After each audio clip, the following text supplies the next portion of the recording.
안녕하세요 여러분, 앙찌입니다. 여러분, 다들 요즘 증시에 잘 대응하고 계신가요? 그동안 역대급 하락폭을 갱신을 하면서 3월 23일이었나요? 최저점을 찍고 나서 지금은 전반적으로 증시가 오른 상황입니다. 물론 바닥은 알 수 없지만 최근 상황에 한정해서 보자면 특히 IT, 기술주 중심의 회복이 주목할 만한 점이라고 생각합니다. 주가가 떨어질 때도 덜 떨어졌는데 주가가 오를 때는 더 많이 오르는 모습을 보여주고 있죠. 성장주로서의 역할뿐만 아니라 경기 방어주로서의 역할까지 톡톡히 해내고 있는 모습입니다. 그래서 최근 주식을 처음 시작하시는 분들도 삼성전자, 퀄컴, 엔비디아 등등 이런 반도체 주식으로 입문하시는 분들이 많이 늘어난 것 같습니다. 최근에는 반도체 생산 1등 기업이죠. TSMC에 대한 질문도 확연히 늘어나고 있고요. 제가 언급했던 기업들 모두 업계 1, 2등을 다투는 좋은 기업들이지만 이들 중에 누가 승자가 됐든 간에 돈을 버는 기업들이 있습니다. 바로 반도체를 만드는 장비를 만드는 회사들인데요. 이 반도체 장비 시장에서도 장비를 독점적으로 공급하는 탑 플레이어들이 있습니다. 가장 대표적으로 어플라이드 머터리얼즈, ASML, 램 리서치 등이 있는데요. 그 중에 오늘 설명할 기업은 램 리서치입니다. 우선 램 리서치가 뭘 하는 기업인지 알아보겠습니다. 반도체에서 중요한 건 크기는 더 작게, 용량은 더 크게 만드는 일입니다. 결국 이 손톱만한 작은 실리콘 위에 그 복잡한 전기 회로를 얼마나 정교하게 새겨 넣느냐가 핵심 기술인 건데요. 그래서 주목을 받았던 기업이 작년에 ASML이라는 기업이었습니다. 이런 초미세 공정이 가능한 장비를 독점 공급하는 기업인데요. EUV라고 불리는 이 장비는 웨이퍼라고 하는 이 실리콘 판 위에 빛을 이용해서 회로를 그리는 역할을 합니다. 예전에는 굵은 붓으로 그렸다면 이제는 얇은 펜으로 그리게 된 건데요. 그 그린 모양대로 새기는 역할을 하는 기업이 바로 램 리서치입니다. 우리나라 말로는 식각, 영어로는 에칭이라고 하는데요. 어릴 때 다들 이런 판화 만들어 보셨죠? 이 판화를 만드는 과정이랑 비슷하다고 보시면 됩니다. 판화의 스케치를 따는 게 ASML 장비의 역할이고 그 스케치를 따라서 판화를 새기는 게 바로 램 리서치 장비의 역할인 거죠. 반도체 장비 시장에서 가장 큰 비중을 차지하는 게 바로 식각 장비 시장인데 램 리서치가 이 시장에서 점유율 47.5%를 차지하는 세계 1등 기업입니다.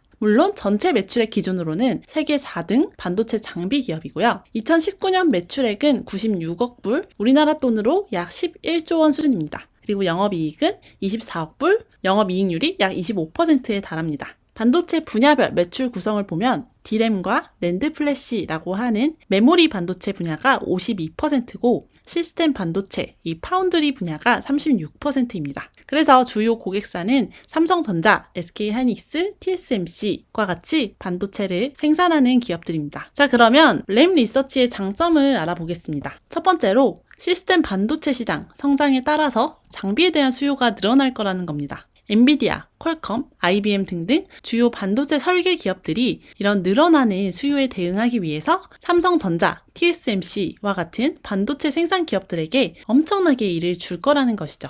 일감이 늘어나니까 장비를 추가를 하게 될 거고 더 좋은 장비로 업그레이드를 해야 되고 그 수혜를 램 리서치가 같이 나눠 먹게 되는 겁니다. 특히 승자가 TSMC든 삼성전자든 상관없다는 게 가장 큰 장점이죠. 누가 이기든 간에 이 메이저 기업들은 업계 최고 품질을 자랑하는 램 리서치 제품을 사용할 것이기 때문입니다. 특히 쓰던 장비를 계속 쓰는 업계 특성상 이 두 기업이 독식을 하면 할수록 램 리서치 역시 시장 점유율을 계속해서 확대해 나갈 수 있을 겁니다. 국내에 있는 반도체 장비 업체들도 TSMC에 진입을 하려고 몇 번이나 시도를 했지만 그 두터운 벽을 뚫을 수는 없었다고 합니다. 정리하자면 치열한 시스템 반도체 시장이지만 장비 회사로서 비교적 평화롭게 이익을 늘려나갈 수 있을 거라는 겁니다. 두 번째 장점은 미래 성장성에 비해서 덜 올랐다는 겁니다. 같은 반도체 장비 회사인 ASML과 비교를 했을 때 ASML의 PE는 31.5 수준이지만 램 리서치는 15.8 정도밖에 되지 않습니다. 거의 2배 차이가 나는데요. 참고로 이 PE라는 건 기업의 이익 대비 주가 수준을 파악할 수 있는 지표입니다.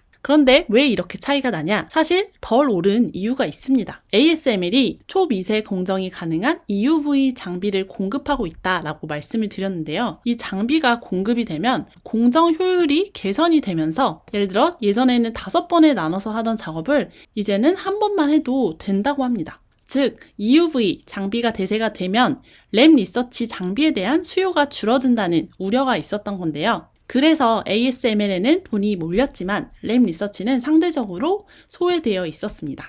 그렇지만 그런 우려에 비해서는 좀 나은 상황이라고 생각이 드는 게 첫 번째로 필요한 작업이 10번에서 1번으로 줄어든다고 해도 어쨌든 램 리서치 장비는 필요하다는 겁니다. 그러니까 주요 생산 기업들이 EUV 장비를 도입을 해서 공정 효율을 개선한다고 해도 신규 라인을 증설함에 따른 추가 주문이 그 감소분을 어느 정도 상쇄해 줄 수 있을 거라는 겁니다. 시장 전체의 파이가 커지기 때문에 그 타격이 덜할 거라는 얘기죠. 게다가 EUV가 대세가 될 때까지는 아직 시간이 있습니다. 이 장비가 한 대당 거의 1,500억 원 수준이라서 두 기업 합쳐도 100대도 도입을 못하고 있는 상황입니다. 10대만 사도 투자 금액이 거의 1조 5천억 원을 넘어가는 수준이기 때문에 선뜻 도입을 하기가 어려운 상황이죠. 즉 아직은 효율이 나오는 단계가 아니기 때문에 당장 램 리서치의 성장이 둔화되지는 않을 거라는 건데요. 그러면 그 시간 동안 램 리서치가 손 놓고 기다리느냐? 그렇지는 않습니다. 최근에 이런 초미세 공정이 대세가 될 경우 필요하게 될 신기술 개발에 성공을 했습니다. 저는 여기에 주목을 하고 있는데요. 이게 어떤 기술이냐면 EUV 장비가 실리콘 웨이퍼 위에다가 빛을 쏘는 기술이잖아요. 빛을 쏴서 웨이퍼 위에다가 이렇게 스케치를 하는 기술인데 빛을 쏘기 전에 이 빛에 반응을 하는 어떤 액체를 뿌려가지고 코팅을 하게 됩니다. 그 액체를 바로 포토레지스트라고 하는데요. 액체를 골고루 뿌려야 되다 보니까 이 웨이퍼를 회전을 시킨다고 합니다. 그 과정에서 재료 낭비가 컸는데 램 리서치가 액체를 뿌리지 않고도